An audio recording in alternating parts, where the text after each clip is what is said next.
Alzheimer's, if you have not a lot of this, acetylcholine, that one, if you don't have a lot of that, you're more likely to get Alzheimer's. I'm looking into something here, because I had a bit of a dark title come in my head. Directed medical weapons. Yeah? Now, this is why I started looking into this. Because if you have less of these acetylcholines, right, you're more than likely get Alzheimer's. It even says here, Alzheimer's disease. Yeah, experts do not know what causes Alzheimer's disease. However, they do know that many people with the condition have lower levels of acetylcholine. Right? That word, you know, the words nobody can say, and it's boring to look into, and you just accept the truth that they give you because it's complicated. We all know that little bit of trust, isn't it? With the grey area. Anyway, start to think about the type of directed medical weaponry, if there was such a thing, but I think there is, everybody, because I've gone through some dark times with the medical world, believe you me, and that's what makes me pick up these little things and look into them, because it happens. I thought, right, I'll just look in the targeted area. Yeah, the cannon fodder area, the area of the human area, type of area that people don't give a shit about because your class is broken or something like that. You know, depressions, need to see the doctor, pick me up tablet, that type of stuff. Now this is that which is an awful lot of people, if you look into it, by the way, in this country. These ones here, these tablets here and others, if you take it, right, for longer than 6 months or anything, well, if you take it probably from 3 months upwards or anything really, if you take them, right, for a short period of time, the chances of your, let's say the word again, acetylcholine receptors, these things here, get damaged up to about 40%, which means you're more highly likely to get Alzheimer's or dementia. Do you get me so far? Now, this is where it gets dark and dirty. You've had your COVID bollocks, haven't you? Locked everybody in, loads of people got depressed, all the rest of it.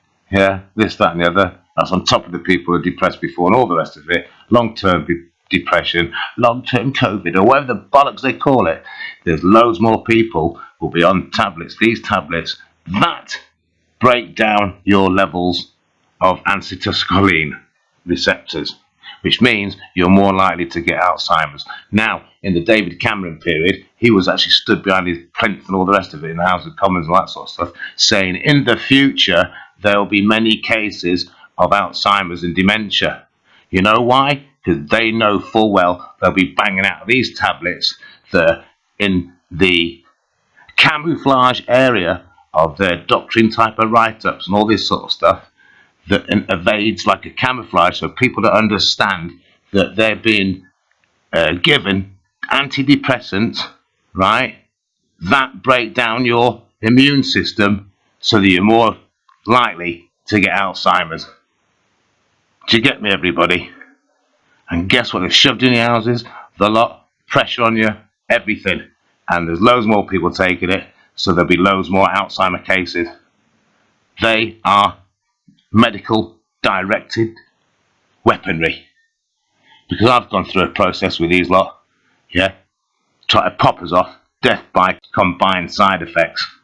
I had the choice, death, instant death, funny, wasn't it? Death and instant death, or coma. They were the three side effects that were given to me with the balance of my body, and I didn't take them. So check your tablets on the depression side, because the depression side, your class is broken, nobody gives a shit, you're a problem, blah blah blah, so you might as well be cannon fodder for blinking more drugs, get money off people because they have to pay all their money for care and all this sort of stuff, so they lose their money for the houses, so on and so on and so on. because they're drugging everybody to lose your immune system.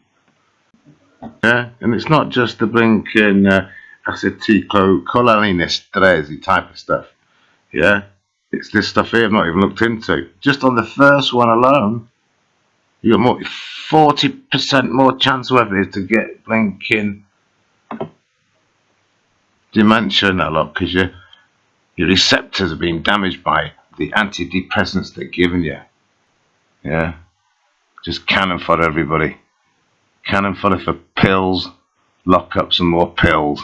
There's some happy pills. Skip away, be fucking happy. Everybody happy. Depression's gone. It's happy, happy, happy. But then 30 years after that, when the old Alzheimer's might start coming in, because you get old and all that sort of stuff, and as you get weaker and weaker, you don't realise your receptors are a lot weaker than you think they are because of the drugs taken 20, 30 years ago. Do you get me? Make you happy now, screw you later on, and try and windle all the cash out of you while you're dying. And here's another thought: when you're in that state of blinking dementia and all the rest of it, they can really have the medical worth whether to pop you off or not. They'll probably pop you off as soon as your bank account's bloody empty. Do you know what I mean? Cost to you, never a cost to them. Medical directed weaponry. And in less than 10 years, as we all live longer lives, the number of people with dementia will reach 1 million. Is that we've got to... Yeah, my argument is these people know what ingredients are in the tablets, and they know full well those receptors that are taken out by those tablets that are getting bunged out en masse to everybody with depression actually take away your receptors, so you've got more chance of getting this disease. Everybody.